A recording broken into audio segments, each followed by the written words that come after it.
Hello and welcome back to the She Can Ball podcast. I'm your host, Mahi Jariwala. Today I have Coach Hernando Planells, former Duke women's basketball associate head coach and current head coach at William Jessup University. How are you? How's your quarantine been? It's going great. I love it. I mean, quarantine has been a little crazy, but we're here practicing and having the time of our life. So I'm pumped to be here. That's awesome. And how's practicing been? Good. We've got I think it's like 9 new players. Wow. So is it 9? I think it's 9. So, when you have that, you have like the chemistry stuff that people are getting better. You're getting things like chemistry, making baskets, like how, and I'm also their new coach for my 60th day on the job, I think. So there's so much stuff that needs to be kind of like unwrapped with everything that we're doing, but it's been going great. That's great. And so what's the practice schedule looking like? So we practice at 5 a.m. So we get pretty early and, but they work really hard. They come in on time. Actually, they come in way earlier. They warm up. They do all the different things. We talk about intentional intensity, because it's not easy to get up that early. First of all, it's not easy just to go to practice, right? So you got to have that good intention to move forward. It's that, and then we have that, and then our players take 500 shots or so a day, and that's their basketball. Wow. And so I kind of want to begin this interview talking a little bit about your journey. So tell us a little bit about yourself. Where did you grow up and how did you first get into basketball? Yes. So I grew up in Los Angeles and I really got, I played, I wasn't very good. I think when I was younger, I said I was pretty good. And then as I got older, I realized that I just sucked. And then, I got into coaching because I like telling people what to do. It wasn't like this great romantic story that people have that they love to draw plays up or they just want to impact people. Honestly, at the time, I thought like coaching was telling people what to do. But then when you go through the coaching journey, then you realize that it's not that. It's impacting people. It's changing lives. It's being transformational rather than be transactional. Like these are things that what coaching is. So I've coached high school level, junior college level. I coach professional basketball here in the States and also overseas. I coached New Zealand national team. I spent 7 years at Duke University. And then now I'm on this new amazing adventure at William Jessup. Wow, that's amazing. And so where was kind of your first coaching job? At the high school level. I was the assistant coach at Monrovia High School down in Southern California. Then I became a head coach at a school in Arizona. And I came back to LA, was at LA High. Then I was at Citrus College. So I just kind of, I don't want to say climbed the ladder, but I just really took any basketball coaching job and to help me improve and just to also meet people at the same time. Exactly. And so how did you land those professional coaching jobs? I really just showed up. Like if there was a camp going on, I'd show up and help. I'd email people. I'd call people. I think one of the main things that you have to tell people what your intentions are, like where do you want to take your career? And then from there, when you go ahead and tell people that you share that over time, then, you find people that can actually help you with that. So it wasn't easy by far. I mean, I've been unemployed so many times. I've been in countries coaching that the season ended or I get fired and don't know what's next. So a lot of uncertainty, but I think when you live in those moments, beautiful things happen. Yeah, that's a great way to look at it. And so how was kind of your experience coaching at the G League? Yeah, I think it's the hardest league to coach in because you have players who want to go ahead and make the NBA. They believe they do when they first make a roster. And then a month in, they're like, yo, I'm not making this. So then they become down on themselves. And now, team chemistry. And then you have the NBA team giving you players and taking players away. So it's this sort of like puzzle that you have to continually put together, piece together like every single day. But I think it's the toughest league. It's a great league. I worked with the Boston Celtics and their G League team, and it was one of the best experiences in my life. Wow. And I know that you also coached at Duke women's basketball. So what was that like? It was awesome. Like, anything you can imagine being at Duke. I never imagined I would ever be there. And, through just showing up, I would do Duke women's basketball camp and Duke men's basketball camp. And I'd be there smiling, laughing, having a great time, and people love energy. And so when also you become part of a storied program, a place where amazing things happen on both men's and women's basketball, like there's just an energy drawn to it. So there's so many different experiences that I've learned from, so many lessons that I've taken that we apply here at Jessup, because Duke defined a lot of my coaching career. Wow. And so what was kind of an unexpected challenge you faced in your career, and how were you able to overcome that? Unexpected challenge. I don't know if there was an unexpected challenge. I think just knowing that there are going to be challenges. I think that, when we go through like a new opportunity or new excitement or a new journey, you only think of like the good things that could happen, which is totally true. But there are challenges that happen. And how do we equip ourselves to take on those challenges all the time? So a lot of it just comes from like, all right, every day something new is going to happen. And I don't really look at challenges as challenges. I look at them as, all right, this is going to be an adventure. Let's just see how this goes. And let's see what happens. I mean, one of the best answers I give my players and my staff is, I don't know. Like, well, what if we do this? I don't know. Like, let's just do it and let's figure it out. And whatever happens is going to happen. But, we've got to make sure that we are ready for it and knowing that these challenges may not be super easy. So true. So true. And so you also host the Be Contagious podcast. So could you tell us a little bit about that? Yeah. So it's a podcast that I've been doing for three and a half years. I mean, and I really do it because I started, it was almost selfishly because I didn't want to read books anymore. So I'd rather talk with people and learn like what they do and everything else. But you end up, just like everything else, you end up finding these experiences as it changes you, because you are actually helping others while helping yourself with it. So we've had some great guests, from like coaches to business leaders to entrepreneurs to actors. I mean, everybody and anybody that could really fuel people's buckets, right? Like you could feed people's soul. That's a big thing, because we all go through ups and downs. We all go through challenges, but how do we handle them? And what is something you think that you've kind of learned from all those interviews you've done? Yeah, I mean, just love, like love what you do. Like have this insane, like bottle, or I don't know what to say, just like an insane amount of love that you have to have and strive to have, because like love fuels it all. Love for yourself, love for your team, love for your people around you, love for what you do every day. Like if you are not saying that I love this, you're stopping yourself. Now, you may not love it in the moment, don't get me wrong, right? But if you could talk yourself into it, and you could go ahead and tweak and adjust your mind to really be like, I love this. I love this because of this. Yes, it can bring me heartache. Yes, it can bring me challenges. But that's what makes life amazing, that you have an opportunity to adjust, change everything for the better, and love at the same time. I know. And I think that we always look for things in the long term. We always look at that end result. But what advice do you have for people that might be going through one of those obstacles right now? Yeah, try not to be outcome driven. Like, just enjoy the day. Like, enjoy the day you've been given. Yeah, you've got to think of things ahead or think of things behind you, but like you really have to say, okay, today I'm noticing today. Today I'm focusing on today. And yeah, it's going to be difficult, but a lot of times what we think is difficult is because we see other people maybe pretend or look like they're having the time of their life all the time.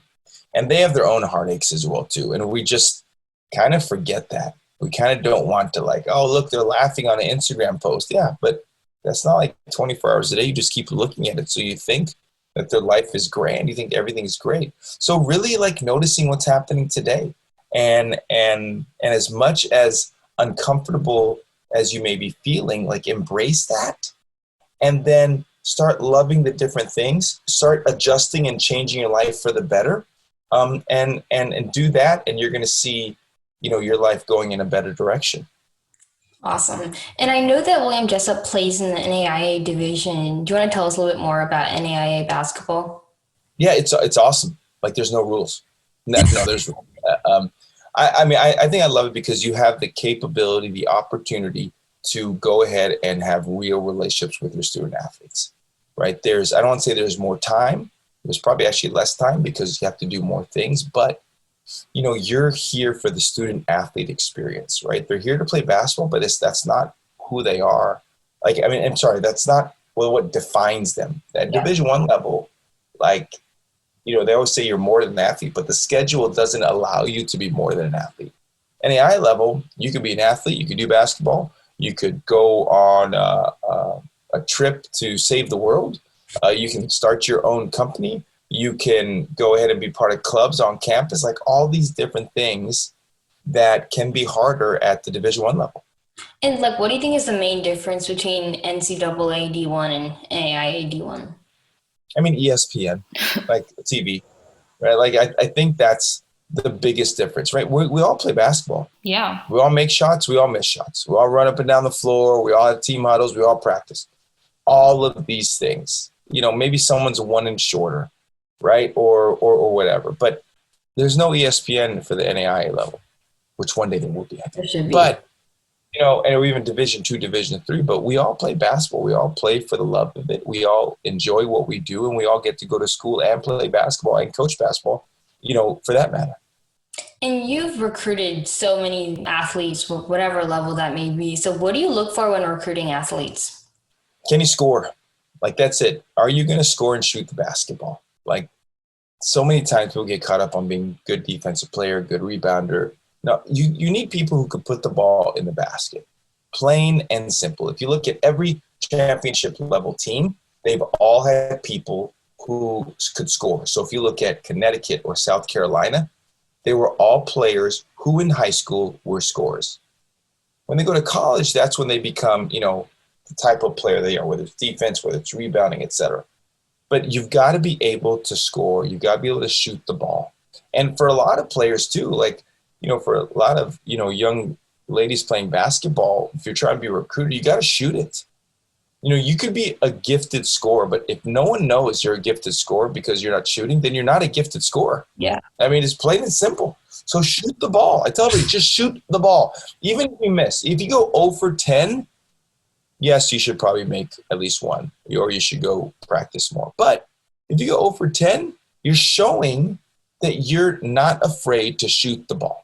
Yeah, I think confidence is so hard. Even people that do practice, even I do that too, where even though you'll practice so much, you still necessarily won't always have that confidence in games. What advice do you have for just being more confident in games? Yeah, stop trying to be perfect. Like, stop it. Like, no.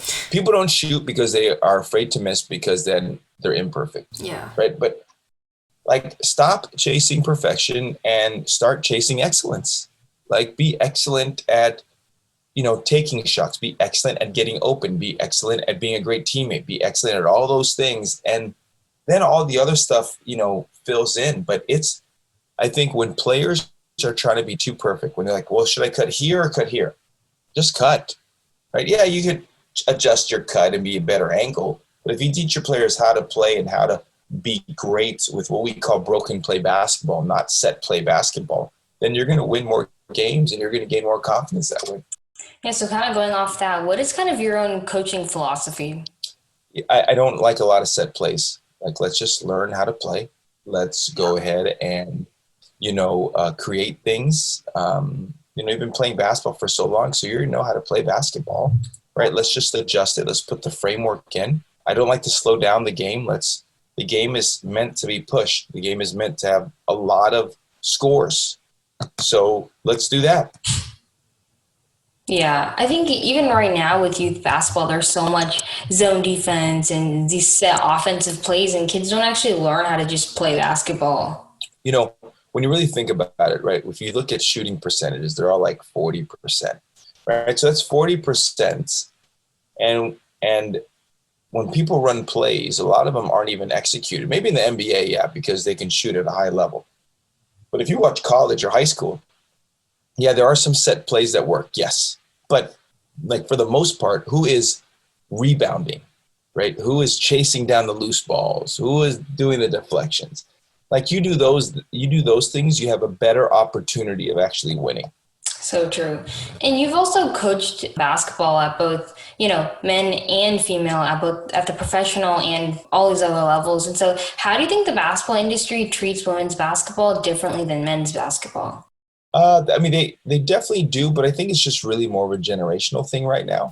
I think that what you're finding is that women's basketball is gaining a lot of respect isn't the word, but I guess we would use the word respect, but more also they're getting more notoriety on social media, and that's going to grow and grow and grow. Yeah. Right. But it's still going to take, I believe, like 5 to 10 years for it to get to just even a higher level, because you need more. You could pour more money in, but that doesn't mean more people are going to watch. So more people are participating, more women are participating in sports. Yes. So that means like your generation is going to be changing it all, right? Like that's like more people are going to be more involved in women's sports because of people your age. My age, people are like, yeah, it's fine. But, I love it. Obviously, I've been coaching women's basketball now for almost 10 years. So I love it. I think it's a great sport. But I think women's sports in general is so empowering. Like that's what you want. You want strong people. You want strong women. And how do you do it? You do it through challenges. You do it through teamwork. You do it through sisterhood and all those things.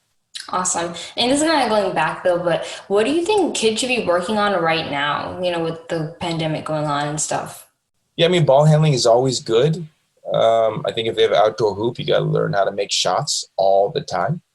But I think some of it is too, is like just learning to be happy, right? Yeah, there's a lot of stuff going on. Absolutely.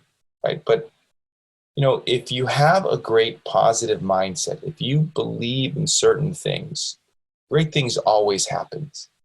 Right. But it's what we tell ourselves, like how great is this? Like I could eat the worst donut in the world, but I'm going to find something that makes it great. Yeah. Right. I'm like, wow, the texture was great. Oh, I really enjoyed the powdered sugar. It's one of those things. Now, it's not like being upfront or honest. Like, okay, yeah, the donut sucked. But someone made that, right? Yeah. Someone took the time. So you have to at least admit that. And then that allows you to kind of be a little bit better when eating the crappy donut. And yeah, I think even being happy, and a lot of people compare themselves. And I think it's even harder when we think about recruiting, because we all think about, well, why would they want me when they can have someone else that does that and this? And we think about adding stuff. What would you say for kids that are trying to get recruited right now? I mean, just reach out to as many people as you can. Play, shoot, have conversations with people, but then also realize what level you really are. Everybody wants to be a Division I player, but there's not that many spots, and stop comparing. Like really, really stop comparing on who's better or I'm better than this person or blah, blah. No, you can't. When you compare yourself, all of a sudden you bring yourself down. And when you bring yourself down, then you're just not helping at all. Yeah. So true. And lastly, this is a question I always like to ask, because it's a huge reason of why I make this podcast, and it's just to inspire other young girls that are playing basketball right now. And so what do you think needs to be done in order for women's basketball to gain the respect that it deserves? Yeah, I think time. I think you just have to let it continue to grow. I think, social media, as we talked earlier, is huge in helping. The WNBA, women's college basketball, women's soccer. I mean, every women's sport in general, right? And I think the other part is also continue to support people within your own sport. Girls basketball camps, like doing those things is like that grassroots level. Yeah. Eventually, over time, it's going to grow. I mean, people kind of forget that in the 1980s, no one watched NBA basketball. The finals were recorded and then played later on that night at 11 o'clock at night, right? So the reality is it takes so much time. So for example, the WNBA is 21 years old. I mean, the NBA by 1970, 1980 was already 30, 40 years old, I think. I could be wrong. But so it takes time. Yeah. And when it takes time, then it goes. I think just we are in any society that lives for instant gratification. So you have to try and kind of balance that out. Well, thank you so much for coming on. I enjoyed our conversation. Yeah, you're the best. And I love this podcast. I'm going to listen to it all the time. Yes, you guys all need to be like Coach Fernando and listen to this podcast all the time. Thank you guys so much for staying to the end of the episode. I hope you guys learned something. I hope you guys enjoyed, and I will see you guys next time. Bye!